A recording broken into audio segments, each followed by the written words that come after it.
एउटा राम्रो ट्याब्लेट किन्नु पर्यो भने नेपालमा खासै अप्सन नै छैन कि त आइप्याड किन्नु पर्यो तर आइप्याडको प्राइस महँगो छ र बेस भेरिएन्ट पनि 64 GB मात्रै आउँछ जुन चाहिँ 2023 मा चाहिँ अवश्य पनि इनफ हुँदैन अनि स्यामसङले चाहिँ ट्याब्लेट्सहरू नेपालमा लन्च गर्न छोडिसक्यो र OnePlusले पनि रिसेन्टली लन्च गरेको ट्याब्लेटको प्राइस चाहिँ अलि एक्सपेन्सिभ साइडमा नै छ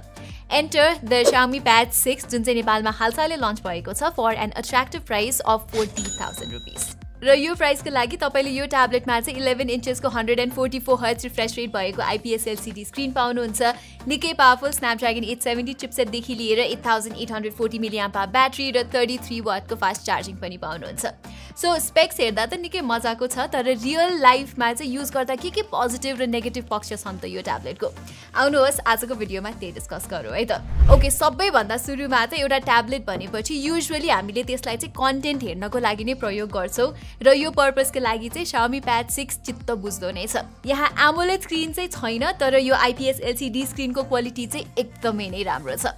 यसमा भएको default original colour pro profile content कन्जम्पसनको लागि चाहिँ बेस्ट नै लाग्यो मलाई with the right amount of saturation contrast र कलर रिप्रोडक्सन अलि भाइब्रेन्ट कलर मन पराउनेहरूको लागि चाहिँ यहाँ विभिड र स्याचुरेटेड प्रिसेट्स पनि छन् र तपाईले चाहिँ सेटिङ्सबाट RGB ह्यू स्याचुरेसन गामा लेभल सबै चेन्ज गर्न सक्नुहुन्छ प्लस मैले अघि नै भने जस्तै यहाँ चाहिँ 144 हर्ट्ज रिफ्रेश रेट छ सो युआईहरू चलाउँदाखेरि चाहिँ स्मुथ नै फिल हुन्छ अल्दो 144 हर्ट्ज त्यस्तो कन्सिस्टेन्ट चाहिँ भएको मैले पाइनँ के हुन्छ भने डाइनामिकली एडजस्ट गर्ने अप्सनमा छोड्दाखेरि 144 हर्ट्ज चाहिँ कहिले पनि जाँदैन र 144 हर्ट्ज मोडमै राख्दा पनि कहिलेकाहीँ मात्र जान्छ पछि चाहिँ फेरि 120 हर्ट्जमै आएर अड्किहाल्छ तर फेरि 120 hertz is more than enough for smooth experience so त्यस्तो कम्प्लेन नै चाहिँ गर्दिनँ म एनिवे एजिया भिडियो प्लेब्याकमा पनि अलिकति इस्यु चाहिँ मैले यहाँ भएको पाएँ स्पेसली नेटफ्लिक्सको कन्टेन्ट हेर्दा चाहिँ डल्बी भिजन कन्टेन्ट हेर्दा चाहिँ फेरि इट लुक्स फाइन नै मेबी अपडेट आएर चाहिँ यो इस्यु सल्भ हुन्छ होला प्लस यहाँ भएको क्वाड स्पिकर्सको क्वालिटी पनि मुभिजहरू हेर्न अथवा गीतहरू सुन्दा चाहिँ रमाइलो नै छ यहाँ चाहिँ Xiaomiले ट्रेबल्सहरूलाई अलिकति बुस्ट गरिदिएको छ सो डायलग्स अर भोकल्समा चाहिँ मजाको क्ल्यारिटी छ तर यदि तपाईलाई यस्तो आउटपुट मन पर्दैन भने चाहिँ यहाँ कस्टम इक्वलाइजर सेट गर्ने अप्सन पनि छ तर फेरि अब डिस्प्ले र डिजाइन भन्दा पनि Xiaomi Pad 6 मा चाहिँ मैले यसको सफ्टवेयर एक्सपिरियन्स बढी मन पराएको छु one of the best things यहाँ चाहिँ इज यो डक जुन चाहिँ सधैँ यहाँ तल बसिरहन्छ सो एपहरू चाहिँ क्विक एक्सेस गर्नको लागि धेरै नै सजिलो हुन्छ र फ्लोटिङ विन्डोमा राख्न पनि निकै सहज हुने गर्छ लाइकवाइज मैले युज गर्ने फेसबुक र इन्स्टाग्राम जस्तो एपहरू पनि ल्यान्डस्केप ओरिएन्टेसनमा धेरै हदसम्म अप्टिमाइज गरिएको छ साथै यहाँ स्मार्टफोन लिङ्क भन्ने फिचर पनि छ जुन प्रयोग गरेर तपाईले वायरलेसली आफ्नो फोनलाई ट्याब्लेटमा डुप्लिकेट गर्न सक्नुहुन्छ तर द क्याच इज कि यो फिचर चाहिँ Xiaomi 13 प्रोले मात्र सपोर्ट गर्छ र अरू Xiaomi फोनमा चाहिँ यो हुँदैन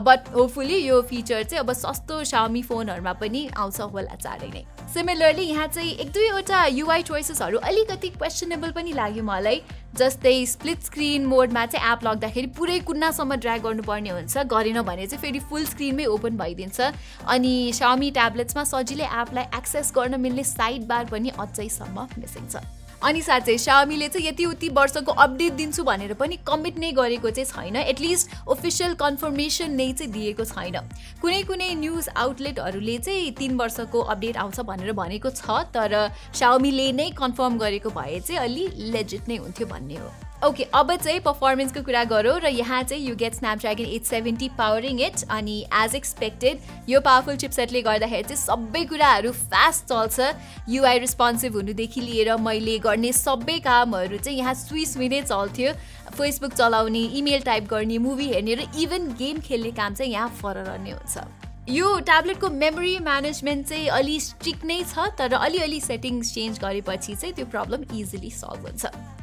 गेमिङ स्कोर्सको कुरा गर्नु पर्दाखेरि चाहिँ PUBG मोबाइल चाहिँ HDR ग्राफिक्स र एक्सट्रिम फ्रेम रेट्समा राखेर खेल्दा स्मुथली नै चल्छ 60 FPS मा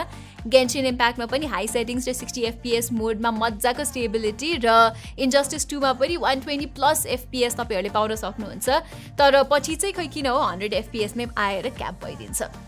अनि अर्को कुरा अलिकति हेभी लोड हुँदा चाहिँ यो ट्याब्लेट अलिअलि तात्छ है तर ओभर हिटिङ नै चाहिँ यहाँ हुँदैन ओके सो पर्फर्मेन्स बाहेक Xiaomi Pad 6 को बिल्ड क्वालिटी पनि मलाई निकै राम्रो लाग्यो लास्ट इयरको Xiaomi Pad 5 मा चाहिँ प्लास्टिक बिल्ड थियो भने अहिले चाहिँ मेटल बिल्ड छ विथ ए म्याट फिनिश र राम्रो कुरा चाहिँ यहाँ मेटल बिल्ड भए तापनि यो ट्याब्लेट भारी चाहिँ छैन इट्स प्रिटी थिन पनि अनि यो क्यामेरा लेआउट पनि Xiaomi को 13 Pro सिरिजसँग सिमिलर भएर लुक्स पनि यो ट्याब्लेटको जे होस् प्रिमियम नै देखिन्छ यहाँ तल भएको यो टाइप सी पोर्टले चाहिँ USB 3.2 स्ट्यान्डर्ड पनि सपोर्ट गर्छ है by the way which means कि यो ट्याब्लेटले 4K 60 हर्ट्ज सम्मको एक्सटर्नल डिस्प्लेमा कनेक्सन सपोर्ट गर्छ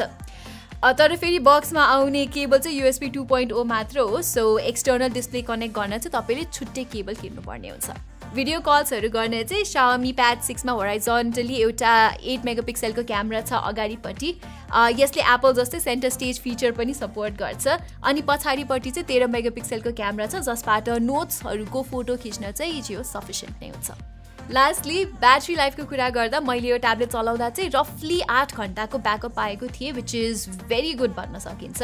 खासमा यसपालि चाहिँ अलिकति ठुलो ब्याट्री छ पहिला भन्दा तर अलिकति बडी डिमान्डिङ डिस्प्ले भएर you get very similar results as the Xiaomi Pad 5 चार्जिङको लागि चाहिँ यहाँ बक्सभित्र चाहिँ 33 वाटको चार्जर आउँछ तर यो ट्याब्लेटले 22.5 वाटसम्मको मात्रै फास्ट चार्जिङ सपोर्ट गर्छ ओके सो कन्क्लुड गर्नुपर्दा Xiaomiले यसपालि पनि खतरा भ्याल्यु फर मनी ट्याब्लेट चाहिँ डिलिभर गरेको छ Xiaomi Pad 6 को रूपमा प्राइसिङ पनि अग्रेसिभ छ र स्पेशली नेपाली मार्केटमा त 40-50 हजारमा राम्रो ट्याब्लेट्सहरूको अप्सन नै छैन के so this one is without a doubt the best option